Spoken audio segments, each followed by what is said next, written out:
Hello guys, good morning to all of you. Welcome to As Start Clear channel. आज हम लोगों ने competition batch के लिए बायो क्लास लेकर आ रहे हैं जो आपको एग्जाम से इम्पोर्टेंट है। एसएससी हो, रेलवे हो, यूपीएससी, एनडीए हो, बायोलॉजी से रिलेटेड देखिए कौन सा एग्जाम में आपका आएगा। सबसे पहले है कि एसएससी के एग्जाम में पूछती है 10 से 15 क्वेश्चन एसएससी में छुट्टी पूछता है। एसएससी में सीएचएसएल के एग्जाम में पूछेगा, सीजीएल का एग्जाम में पूछेगा, है ना, एमटीएस का एग्जाम में पूछेगा। ओए इधर आओ, सिर्फ एमटीएस के एग्जाम में पूछता है आपका प्रश्न। आपको इसके बाद जो है रेलवे के एग्जाम में आपका 10 से 15 क्वेश्चन पूछता है, है ना। इसके बाद फिर आपको देख लीजिए तो आपका डिफेंस में पूछता है। डिफेंस का मतलब होता है इसमें एनडीए में हो गया आपका, सीडीएस में हो गया आपका। सीडीएस के एग्जाम में भी प्रश्न पूछता है। इधर देखो, टॉकिंग मत करो, है ना, टॉकिंग मत करो इधर, मैं तो पूछूंगा और पीटूंगा। पहले सुनो पहले। देखिए हम लोग आज बायोलॉजी वर्ड जानते हैं कि बायोलॉजी में पढ़ते हैं कि बायोलॉजी कहते किसको है ना। बायोलॉजी कहते किसको है, बायोलॉजी है क्या, बायोलॉजी के बारे में क्या क्या चीज के बारे में हम लोग ऑर्गेनाइज करेंगे, उसके लिए आज हम लोग स्टडी करते हैं। तो सबसे पहले देखिएगा कि biology is the subject of science. Science का एक विषय है बायोलॉजी। क्या है? Biology is the subject of science. Science का एक विषय है जो बायोलॉजी है ना। बायोलॉजी के अंतर्गत में दो टॉपिक हम लोग पढ़ते हैं। एक पढ़ते हैं कौन चीज, जूलॉजी। क्या पढ़ेंगे? जूलॉजी। फिर एक पढ़ते हैं छोटी, बॉटनी। क्या पढ़ेंगे? बॉटनी। बायोलॉजी के दो भागों में बांटा गया है, एक जूलॉजी और बॉटनी। इससे पहले हमने आपको बता दें कि बायोलॉजी में होता है दो वर्ड आता है, एक लिविंग आता है और एक नॉन लिविंग आता है। एक क्या आता है? लिविंग और नॉन लिविंग। तो लिविंग के बारे में ध्यान दीजिएगा। लिविंग का मतलब होता है सजीव। लिविंग का मतलब क्या? और नॉन लिविंग का मतलब क्या? निर्जीव, है ना। तो लिविंग के बारे में हम लोग पढ़ेंगे। दिक्कत क्या है जी? लिविंग के बारे का मतलब होता है सजीव, यानी विज्ञान की वैसी शाखा जिसमें विज्ञान की वैसी शाखा जिसमें प्राणियों के बारे में अध्ययन किया जाता है, उसको क्या कहते हैं?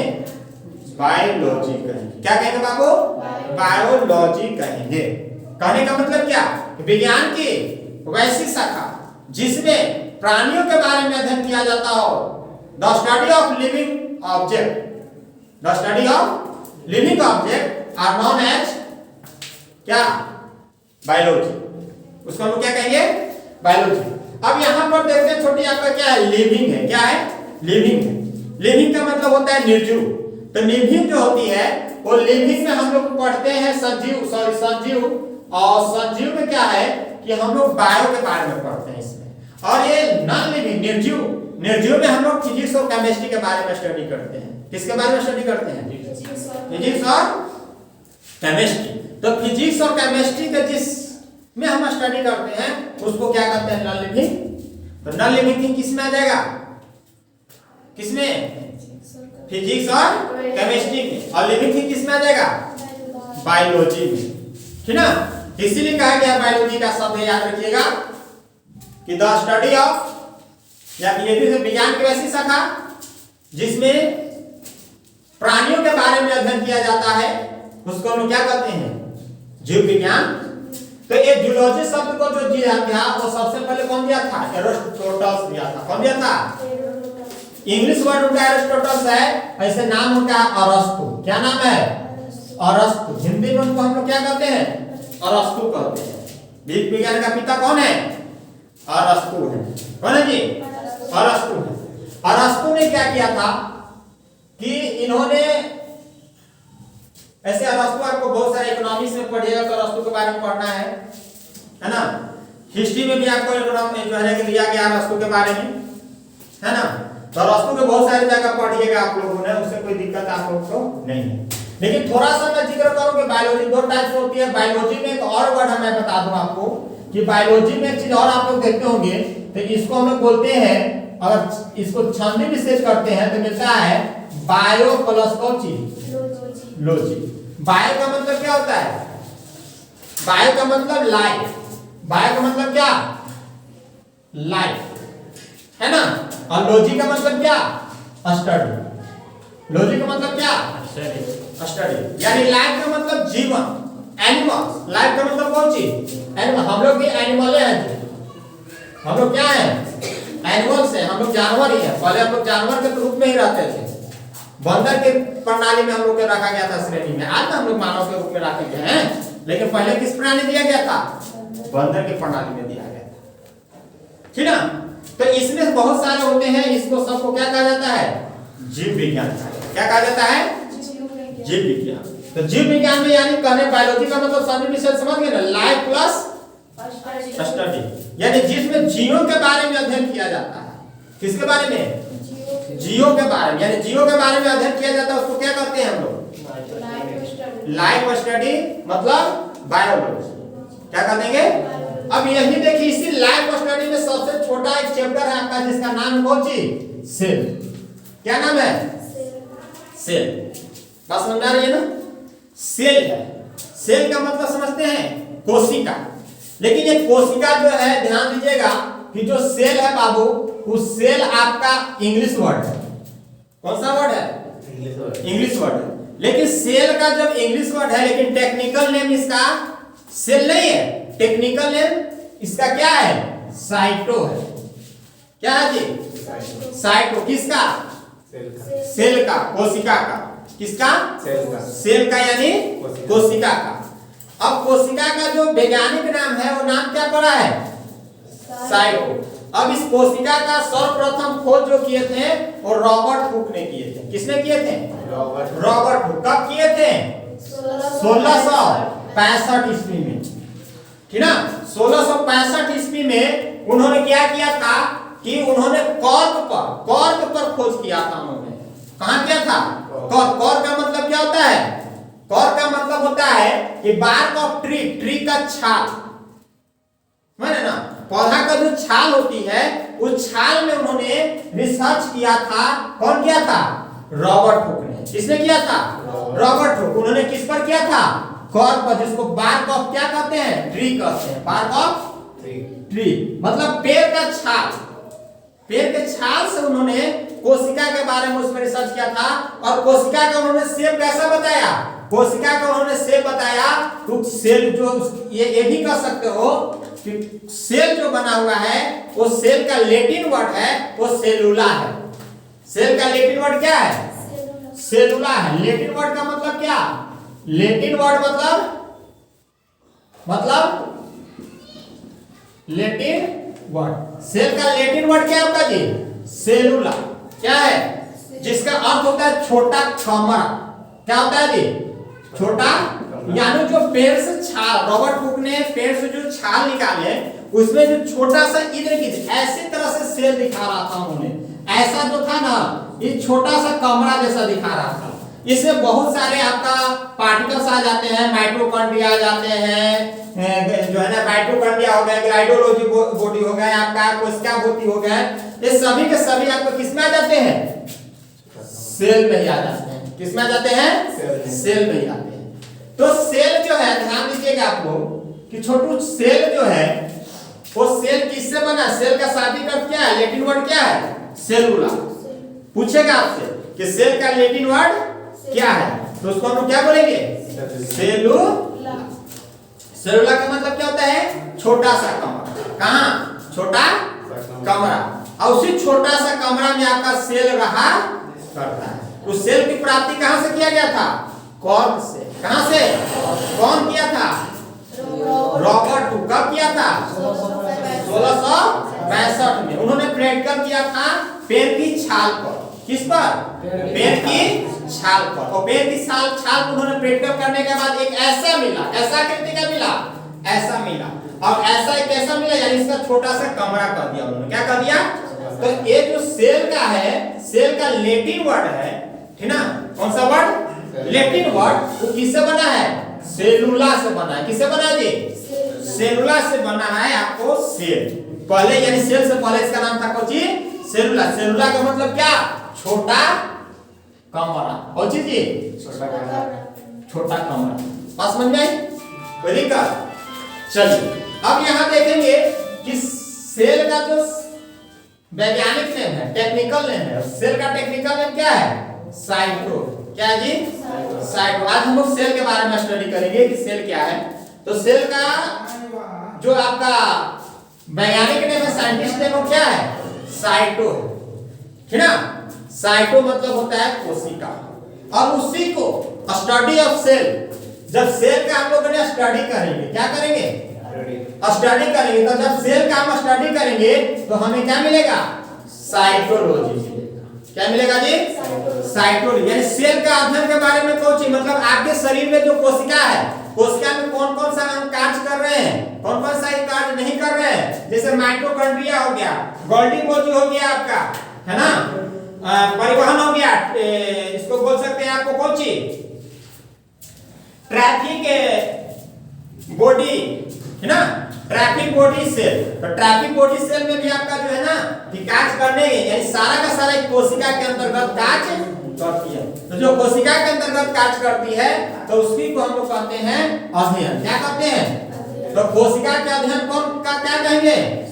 साइटोलॉजी। बात समझ में आई? कोशिका के अध्ययन को क्या कहेंगे? साइटोलॉजी। अब आओ यहाँ पर, मैंने अभी जस्ट लाइक बताया, कोशिका का खोज किसने किया था? Robert Hooke. कब किया था? कौन सी कोशिका? मृत कोशिका पर इन्होंने किया था। किस कोशिका पर किया था? मृत कोशिका पर, है ना। रॉबर्ट हुक ने जो 1665 ईस्वी में उन्होंने जो कोशिका के बारे में बताया था, कोशिका के बारे में प्रैक्टिकल किया था, वह कैसा कोशिका था? मृत कोशिका, है ना, मृत कोशिका। अब मृत कोशिका के बाद उन्होंने जीवित कोशिका पर रिसर्च किया था। जीवित कोशिका पर कौन खोज किया था? हाँ, slide Leeuwenhoek, Antonie van Leeuwenhoek. Antonie van Leeuwenhoek ने क्या किया था कि जीवित कोशिका का रिसर्च किया था, खोज किया था, और उसी को उन्होंने प्रैक्टिकल किया था। तो आपको पूछेगा कि जीवित कोशिका का खोज किसने किया? हाँ, एंटोनिवान लियोन हॉक। अब देखिएगा सिद्धांत। सिद्धांत का मतलब कौन चीज? वही जो किस तरह से आपका कार्य कर रहा है, माइटोकॉन्ड्रिया किस तरह से कार्य कर रहा है, ग्लाइकोबॉडी किस तरह से काम कर रहा है, सेलुलोज किस तरह से कार्य कर रहा है, ये सब कार्य करने के लिए उसको हम क्या कहेंगे? थ्योरी कहेंगे। क्या कहेंगे? तो कोशिका का सिद्धांत, कोशिका किस तरह से कार्य करेगा, कोशिका के अंतर्गत जितने सारे कण हैं वो सभी कण किस तरह से कार्य करेगा, तो उसी कार्य को हम लोग क्या कहेंगे? स्लाइडेन एंड स्वान। यानी कोशिका का सिद्धांत किसने दिया था? स्लाइडेन एंड स्वान ने दिया। बात समझ आ रही है ना? अब ध्यान दीजिएगा, स्लाइडेन एंड स्वान आपका किसके बारे में बताया था? कोशिका के सिद्धांत के बारे में। किसके बारे में? कोशिका के सिद्धांत के बारे में। अब इसमें देखेंगे कि सबसे वर्ल्ड में, दुनिया भर में कोशिका जो होती है छोटी कोशिका, दुनिया भर में छोटी कोशिका कहाँ होती है? माइकोप्लाज्म। कहाँ होती है? माइकोप्लाज्म। यानी वर्ल्ड भर में जो छोटी कोशिका होती है उस कोशिका को क्या कहते हैं? माइको। और जो सबसे बड़ी होती कोशिका, वो कोशिका कहाँ होती है? शुतुरमुर्ग के अंडे में। याद रखिएगा बाबू कि शुतुरमुर्ग के अंडा में इसलिए रखा जाता है क्योंकि यहीं से आपका बच्चे का निर्माण होता है। क्या होता है? बच्चे का। तो शुतुरमुर्ग का अंडा में इसलिए सबसे बड़ा कोशिका रखा जाता है ना। जो भी आपका इस जो अंडे होते हैं, पहले अंडा होता है, अंडा से फिर बच्चा का निर्माण, इसलिए इसमें कोशिका का जो जन्म धारण सबसे ज्यादा दिया जाता है। बात समझाई? अब पूछेगा मानव में सबसे छोटी कोशिका कहाँ होती है? तो मानव में सबसे छोटी जो कोशिका होती है वह आपका स्पर्म में होती है, शुक्राणु में होती है। किस में होती है? शुक्राणु, स्पर्म में होती है ना। तो अगर ऐसे प्रश्न पूछता है कि मानव में सबसे छोटी कोशिका कहाँ है, तो क्या बताएंगे? स्पर्म मतलब शुक्राणु। अब मानव में, ये जो मानव का मतलब है जेंस में पाया जाता है। किसमें पाया जाता है? जेंस में। किसमें? जेंस में। जेंस का मतलब कौन सी? आदमी में। किसमें? आदमी में। और ये औरत में यानी फीमेल में पाया जाता है। किसमें पाया जाता है? फीमेल में पाया जाता है, जिसमें सबसे बड़ी कोशिका होती है ना। तो फीमेल में सबसे बड़ी कोशिका होती है और उस कोशिका का नाम क्या है? अंडाणु। इंग्लिश में इसको क्या कहते हैं? ओवम कहते हैं। क्या कहते हैं जी? ओवम, है ना। तो सबसे पूछेगा आपसे कि मानव में सबसे बड़ी कोशिका किस में पाई जाती है, तो क्या बोलेंगे? मनुष्य में। उसका नाम क्या है? स्पर्म। मानव में सबसे बड़ा कोशिका किस जाति में पाई जाती है? तो कोची में नर की मादा मादा मतलब कि फीमेल में पाई जाती है ना। जो सबसे बड़ी कोशिका होती है वो कहां पर होती है? ओवम में। कहां? ओवम, जिसको हम लोग क्या कहते हैं? अंडाणु कहते हैं। क्या कहते हैं जी? अंडाणु। इसके बाद मानव में लंबी सबसे कहां पर पाया जाता है? तो ब्रेन। ब्रेन देखे हो ना, हैं?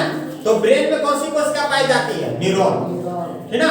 न्यूरॉन जैसे में आकृति इसका लंबा होता है, जैसे कुतुब मीनार ले लो और ताजमहल ले लो। कुतुब मीनार क्या आपका लंबा है ना, ताजमहल क्या आपका छोटा है। तो इसी तरह से आपकी जो सबसे लंबी कोशिका पाई जाती है, पूछेगी कि लंबी कोशिका कहां पाई जाती है? तो ब्रेन में पाई जाती है। और वह कौन सी कोशिका होती है? न्यूरॉन कोशिका होती है। कौन सा कोशिका होती है? न्यूरॉन। याद रखिए कि ब्रेन में दो तरह की कोशिका पाई जाती है, एक न्यूरॉन, एक गैंग्लियन। ओची गैंग्लियन, गैंग्लियन के काम क्या है कि वह आपका जैसे न्यूरॉन है ना, कि न्यूरॉन आपका कोशिका मरता नहीं है, वो सुरक्षित रहता है। ब्रेन में अगर किसी तरह के चोट लगे तो सुरक्षित रहता है। 90% आपका ब्रेन में ध्यान रखिएगा कि 90% आपका क्या रहता है? न्यूरॉन रहता है। और गैंग्लियन जो होता है वो आपका 10% होता है। कितना परसेंट? ये आपका सुरक्षित रहता है। अब इसको जो ब्रेन में, जैसे मैं कहने का मतलब होता है कि अगर तुमको ब्रेन में अगर चोट लगा है ना, तो हड्डी से ऊपर हो, ब्लड फेंक दिया तब तो ठीक है। अगर उसको सिर पर मारते हो तो हड्डी फूटता है तो ठीक है, लेकिन हड्डी फूटने के बाद जब अंदर चोट लग जाता है तो अंदर जो चोट लगता है उसको मस्तिष्क को बोलते हैं। ब्रेन में, ब्रेन के अंदर जब चोट लगेगा तो वह आपका क्या बोलते हैं उसको? ब्रेन कैंसर हो जाता है। उसको क्या होता है? Brain cancer. तो जो ब्रेन कैंसर होता है न्यूरॉन के चलते नहीं होता है। न्यूरॉन आपका सुरक्षित रहता है। न्यूरॉन कोशिका मरती, कौन सा कोशिका? गैंग्लियन। गैंग्लियन कोशिका जो है इन्फेक्टेड हो जाता है ना। अब यही इसी के कारण आपका ब्रेन में क्या हो जाती है? कैंसर हो जाती है। क्या हो जाती है? कैंसर हो जाती है। तो कैंसर ब्रेन का मतलब होता है कि ब्रेन में आपका बहुत सारा, इसलिए कहा गया गवर्नमेंट कि जब भी बाइक चलाओ तो क्या चलो? हेलमेट यूज करके चलो। हेलमेट नहीं ले तो ब्रेन में कहां चोट लगेगा? भीतर अगर चोट लग गई बबुआ तो एहसास खोल देलो, यहीं से एहसास होने का काम कर देता है। ब्रेन एकदम सॉफ्ट होती है लेकिन बहुत अंदर होती है। पहले ऊपर हो गया बाल, इसके बाद सिर, इसके बाद जो हड्डी होता है, हड्डी के बाद जो होता है वो आपका मस्तिष्क होता है। बात समझ आया? इसलिए आप लोग ध्यान दें कि हम लोग यहाँ पर जो है आप लोग पूछेगा कि सबसे लंबी कोशिका कहाँ पाई जाती है? तो ब्रेन में। कहाँ पर? ब्रेन में। कैसा? कौन सी कोशिका होती है? न्यूरॉन कोशिका होती है। कौन सी कोशिका होती है? याद रखिए कि न्यूरॉन जो है विभाजन कोशिका नहीं है। न्यूरॉन विभाजित, न्यूरॉन क्या होती है? विभाजन रहित होती है, यानी विभाजन आपका नहीं होता है। बस समझ आया? और कुछ? चलिए अब आगे देखिए अगला पॉइंट। तेज सबसे विभाजन होने वाली कोशिका कौन सी है? लीवर में। लीवर में जैसे में ऑपरेशन होता है, आप लोग देखते होंगे जब ऑपरेशन होता है तो ऑपरेशन होने के बाद डॉक्टर क्या करता है? यहाँ पर पेट चीरता है। पेट चीरने के बाद जो है कि आपका अपेंडिक्स हो या बेबी लीवर हो, किसी तरह के कोई ऑपरेशन करता है तो देखो कि 7 से 8 दिन को क्या करता है? लीवर भर देता है। क्या करता है? भर देता है। क्यों? क्योंकि वहां पर कोशिका सबसे तेज विभाजन होता है। कोशिका एक दूसरे से ज्यादा अट्रैक्शन होती है। अब यहाँ पर मारते यहाँ का कोशिका मर गया तो इसके इधर गिर जो कोशिका है वह कोशिका उसको क्या करेगा? बाहर करेगा, उसको जीवित करेगा। क्या करेगा? जीवित करेगा। समझ गए? तो उसी तरह से सबसे तेज विभाजन होने वाली कोशिका कौन है? तो लीवर है। कौन सी है जी? लीवर। लीवर सबसे तेज विभाजन होती है। वो कहां पर होती है? बताएंगे। अब नेक्स्ट देखिए, अब क्या है आपका? अब देखते हैं कि कोशिका क्या है। बहुत ये सब कोशिका के बारे में भी मैंने चर्चा किया। किसके बारे में चर्चा किया? अब पढ़ेंगे कि हम लोग कोशिका में, कोशिका कहते किसको है, तो कोशिका के बारे में आपको बताया गया। और कोशिका, बहुत सारे कोशिका मिलकर क्या बनाएगा? ऊतक। क्या बनाएगा जी? बहुत सारे कोशिका मिलकर क्या बनाएगा? ऊतक। और बहुत सारे ऊतक मिलकर क्या बनाएगा? अंग। क्या बनाएगा?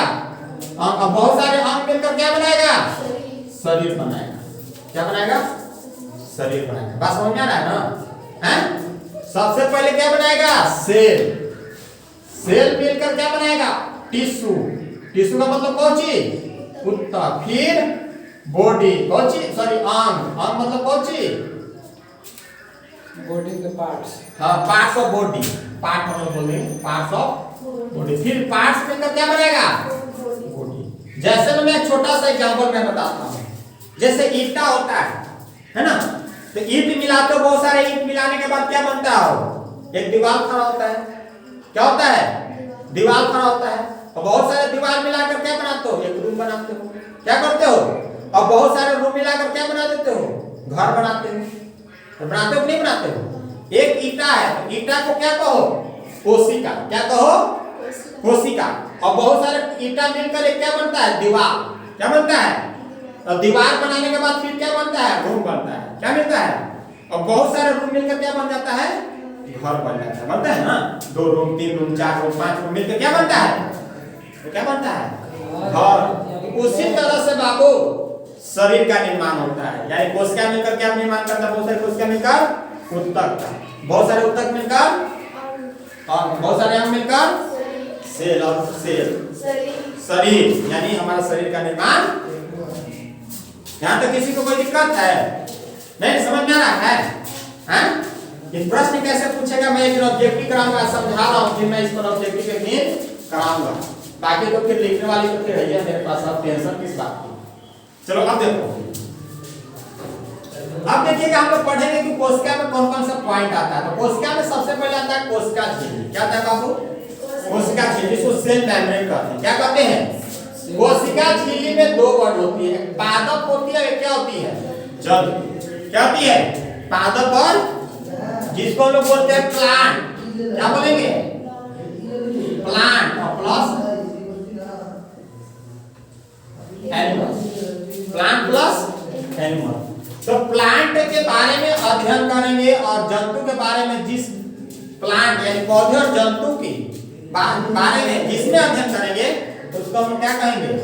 कोशिका झिल्ली। क्या कहेंगे? कोशिका झिल्ली। कोशिका झिल्ली किससे बना होता है जी? कोशिका झिल्ली किससे बना होता है? प्रोटीन से बना होता है, है ना? इस तरह के कोशिका होता है। कोशिका झिल्ली किससे बना होता है? प्रोटीन से बना होता है। समझ आ रही है? सबसे बड़ी बात है कि कोशिका के सभी अंग कहाँ पाए जाते हैं? तो झिल्ली में ही पाए जाते हैं। कोशिका में जितने सारे अंग हैं वो सभी अंग कहाँ पाए जाते हैं? कोशिका झिल्ली में ही पाए जाते हैं। जैसे में माइटोकॉन्ड्रिया हो गया, गोल्गी बॉडी हो गया आपका, सेलुलोजम हो गया आपका, वेनियस हो गया आपका, ये सभी के सभी आपका किससे पाया जाता है? कोशिका झिल्ली में ही पाया जाता है। अब यहाँ पर देखिए कोशिका भित्ति, दूसरा पॉइंट क्या आता है? कोशिका सेलवा। इंग्लिश में क्या कहते हैं इसको? सेलवा। सेलवा में केवल और केवल हम लोग पढ़ेंगे बाबू ओनली प्लांट के बारे में। किसके बारे में पढ़ेंगे? प्लांट के बारे में, यानी पौधे के बारे में। इसमें केवल और केवल किसके बारे में पढ़ा जाता है? पादप के बारे में। किसमें? और जो सेलवाल है किससे मिला बना होता है? सेलुलोज का बना होता है। किससे बना होता है? सेलुलोज का बना होता है। कौन? पादप। जैसे में देखो ये जो हम लोग का जो है कपड़ा है, क्लॉथ है, ये सेलुलोज का बना हुआ है। किससे बना हुआ है? अब ये जो मार्कर मैंने लिया हूं, ये भी मार्कर किससे बना हुआ है? सेलुलोज का। ये भी पेपर मैंने लिया हूं, पेपर किसका बना हुआ है? सेलुलोज की क्रांति कहाँ होती है? बांस होती है, लकड़ी से होती है ना? वो लकड़ी में, बांस में, उस सब में क्या पाया जाता है आपका? सेलुलोज। क्योंकि पौधा ना है, सेलुलोज किससे पाया जाता है? अब पौधे से जो भी हम वस्तु का निर्माण करेंगे वो सब किसका बना रहता है? सेलुलोज। और वो सेलुलोज क्या करती है? सुरक्षा प्रदान करती है। क्या करती है जी? सुरक्षा प्रदान। और सुरक्षा प्रदान करती है सेलुलोज। अब तीसरा पॉइंट पढ़ेंगे। पहला पढ़ लिया मैंने, दूसरा पढ़ लिया, तीसरा पढ़ेंगे। क्या है? माइटोकॉन्ड्रिया। माइटोकॉन्ड्रिया क्या बाबू? ये जो सेल है, ये कोशिका है। क्या है? कोशिका है। और कोशिका में एक माइटोकॉन्ड्रिया एन है ना? उसको हम माइटो,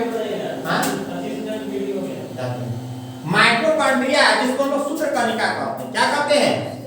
सूत्र कणिका, जिसका जो फादर्स है वो अल्टमेन है। कौन है? अल्टमेन। पूछे कि माइटोकॉन्ड्रिया का पिता कौन है? अल्टमेन है। अब अल्टमेन का काम क्या है कि माइटोकॉन्ड्रिया आपका यहाँ पर होता है। माइटोकॉन्ड्रिया एक कोशिका जब मरता है उस कोशिका को पहुंचाने का काम करता है, शरीर में सेलुलेशन का काम करता है ना। तो यहाँ पर देखेंगे कि माइटोकॉन्ड्रिया किसका काम करता है? श्वसन का काम करता है। क्या करता है? श्वसन। यानी जब कोशिका पहला कोशिका हम यहाँ पर मारे, यहाँ का कोशिका तो मर गया, तो दूसरा कोशिका इसको क्या करेगा? पहुंचाने का काम करेगा, श्वसन करने का काम करेगा, वहां का कोशिका को हटाएगा। समझ गए?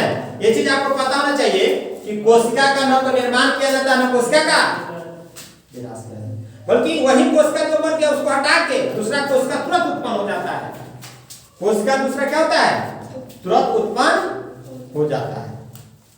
तो यहाँ पर सुरक्षण का काम करता है कौन? माइटोकॉन्ड्रिया। कौन करता है जी? माइटोकॉन्ड्रिया। और वही माइटोकॉन्ड्रिया क्रेब्स चक्र का निर्माण करता है। जो श्वसन इस तरह से चलेगा ना, है ना, इस तरह से, तो उसको हम कौन सा चक्र कहते हैं? क्रेब्स चक्र। कौन सा चक्र? क्रेब्स चक्र। तो आपको पूछेगा कि कोशिका में क्रेब्स चक्र किसके द्वारा होता है? तो माइटोकॉन्ड्रिया के द्वारा। प्रश्न पूछेगा कि कोशिका में क्रेब्स चक्र किसके द्वारा होता है? तो माइटोकॉन्ड्रिया के द्वारा। माइटोकॉन्ड्रिया का फादर कौन है? अल्ट। अब यही जो है क्रेब्स 38 एटीपी मिलकर ग्लूकोज का निर्माण करता है। किसका निर्माण करता है? ग्लूकोज से हमको क्या मिलता है? ऊर्जा मिलती है। क्या मिलती है? इसलिए शक्ति का, ऊर्जा का थैली कहा जाता है। ऊर्जा का थैली किसको कहा जाएगा? माइटोकॉन्ड्रिया को ही कहा जाएगा। प्रश्न पूछता है कि कोशिका में ऊर्जा का थैली कौन है? माइटोकॉन्ड्रिया। कौन है जी? ऊर्जा का या पावर ऑफ सेल कहते हैं। तो पावर ऑफ सेल किसको कहेंगे? माइटोकॉन्ड्रिया। माइटोकॉन्ड्रिया क्या करता है? श्वसन का काम करता है। क्या का काम करता है? श्वसन का। 38 एटीपी बराबर कितना ग्लूकोज मिलती है? 38 एटीपी बराबर हमें क्या मिलती है? ग्लूकोज मिलती है। अब ये ध्यान रखना है कि माइटोकॉन्ड्रिया जो होगा, तो माइटोकॉन्ड्रिया का जो आंतरिक भाग होते हैं, क्या होते हैं? माइटोकॉन्ड्रिया का आंतरिक भाग। तो आंतरिक दीवार को हम लोग क्या कहते हैं? क्रिस्टी कहते हैं। माइटोकॉन्ड्रिया का आंतरिक दीवार को हम लोग क्या कहेंगे? क्रिस्टी कहेंगे। बात समझ आ रही है? माइटोकॉन्ड्रिया का आंतरिक दीवार को हम लोग क्या कहेंगे? क्रिस्टी कहेंगे।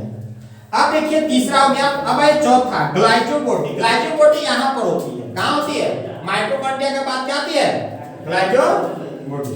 अब यह ग्लाइकोबॉडी जो होती है, ध्यान दीजिएगा, ये क्या करता है? इसका ग्लाइकोबॉडी का कौन खोज किया था? कैमिलो गोल्जी ने। ग्लाइकोबॉडी का खोज किसने किया था? कैमिलो गोल्जी ने किया था। इसका काम क्या है? परिवहन करना। क्या काम है? परिवहन करना। इसलिए आपसे पूछ सकता है कि ट्रैफिक बॉडी ऑफ सेल किसे कहा जाता है? प्रश्न कई बार पूछा है एग्जाम में, ठीक ना। प्रश्न पूछा है कि ट्रैफिक बॉडी ऑफ सेल किसे कहा जाता है?